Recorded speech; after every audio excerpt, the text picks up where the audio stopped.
Ladies and gentlemen, let's come back together in 3, 2, 1. Ladies and gentlemen, good morning. Good morning. Good morning. Good morning. I hope everyone had an awesome 3-day weekend. Now this week, I'm sorry, this is going to be a full week. Who's writing it? Full week. That means you'll be in school Monday through Friday of this week. But next week will be a short week, so we'll be cool, right? So, ladies and gentlemen, with that being said, I don't speak over people's children. With that being said, we need to push hard. You're going to see me 3 times this week, so let's work hard all those 3 times you see me this week. Understand? Awesome. So, you guys, we're going to be analyzing how Oates, that's the author of Where Are You Going, Where Have You Been, how she hooks and holds the reader through diction and strong adjectives.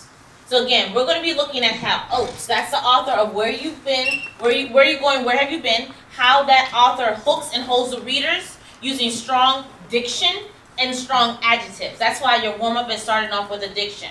So our agenda is we're going to go over the warm-up assignment, we're going to do our brief grammar mini lesson. Then after that, we're going to look at some pre-vocabulary that's in the short story of Where Are You Going, Where Have You Been. You guys are going to rate it. And then I'm going to give you guys the definitions and the example sentences to put in your student interactive notebook. And then, I'm super excited about this part, you guys. We're going to do a Kahoot. I just learned how to do it, so I'm really excited. Okay? So we're going to do a Kahoot, which is really just going to kind of, I want to gauge what you guys are doing. Oh, sorry, not what you're doing.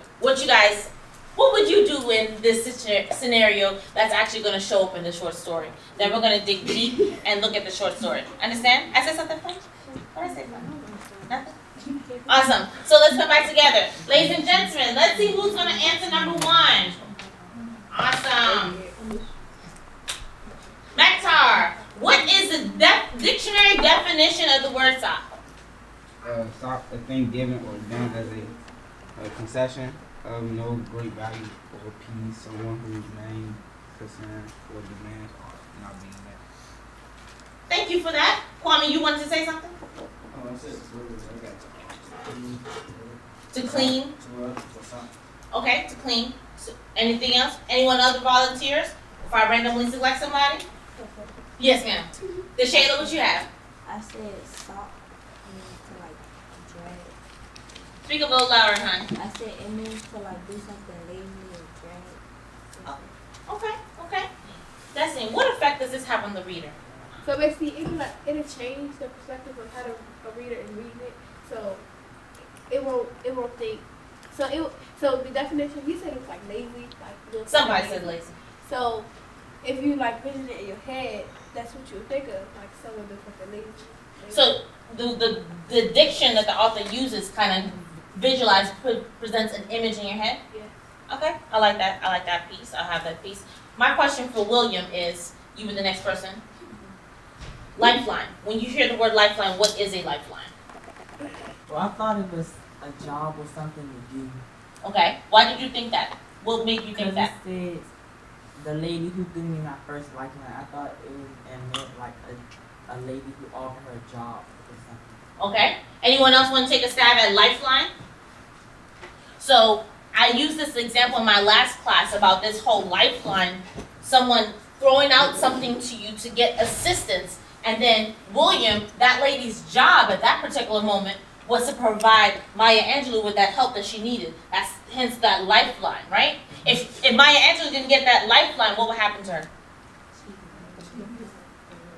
I hear a lot of whispering, but what are you guys thinking? Miss Champ, what you got? I said she probably would have got really hurt. Really hurt? I even heard someone say die. Because lifeline is to save someone, right? It could be literally dead or it could be figuratively dead, right? And then I think this goes back into what Chrissy was saying for number 5, in terms of when you have these different word choices that the author uses, it kind of gives the readers a different image in your mind. Awesome. Ladies and gentlemen, we're going to go to page 69 right now in your notebooks. And what I need you guys to do is all I want you to do is to write down these 2 phrases. They are phrases because they're not complete thoughts, but I want you to write down these 2 phrases. Make sure you are dating, numbering, and titling your pages. I want you to write down these 2 phrases. Today's the 13th.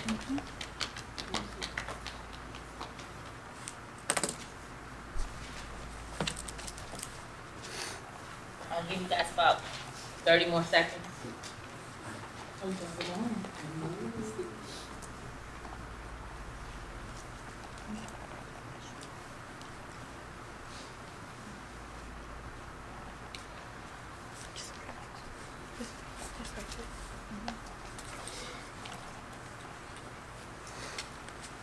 So we have these two phrases, and I would like someone to help me understand the running water. In this phrase, right? What is the adjective, or what word in here is acting as an adjective in that sentence? I'm gonna say, I heard everyone saying running. But what is running? Sometimes when you hear running, what is it? It's a verb. So I want you guys to highlight. This is the reason why I'm giving you guys these brief grammar notes. I want you to highlight that sometimes the verb can be acting as an adjective in that sentence. So what I need you guys to do in your notebook is underline running. Underline running and label this adjective in the form of this sentence because it's describing. No, we can't use the word describing. Oh, I said it.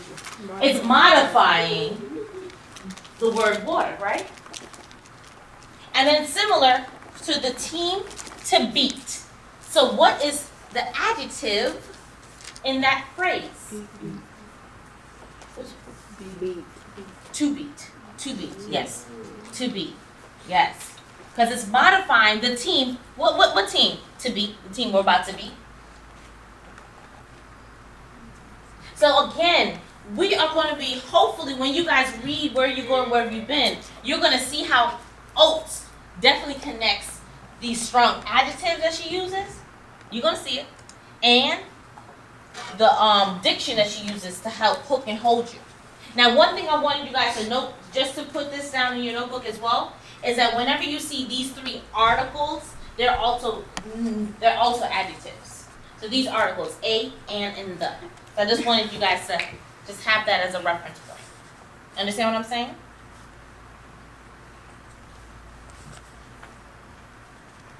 So I have provided you with the document in the center of your desk. Those are the vocabulary words that you're going to see pop up in the short story. I would like you guys to rate the vocabulary words at this time. 1 being, I have never, ever have heard of this word. And 5 being, I have heard it and I can use it in a sentence.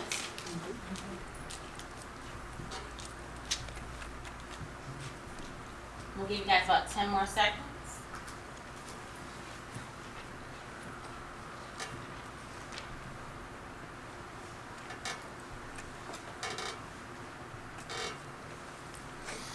Now, if you circle 5, please make that attempt and write down the definition. You know I'm going to give you the student-friendly definition, but I still want you to make your attempt so you can compare what you wrote down to what the actual student definition is. Okay?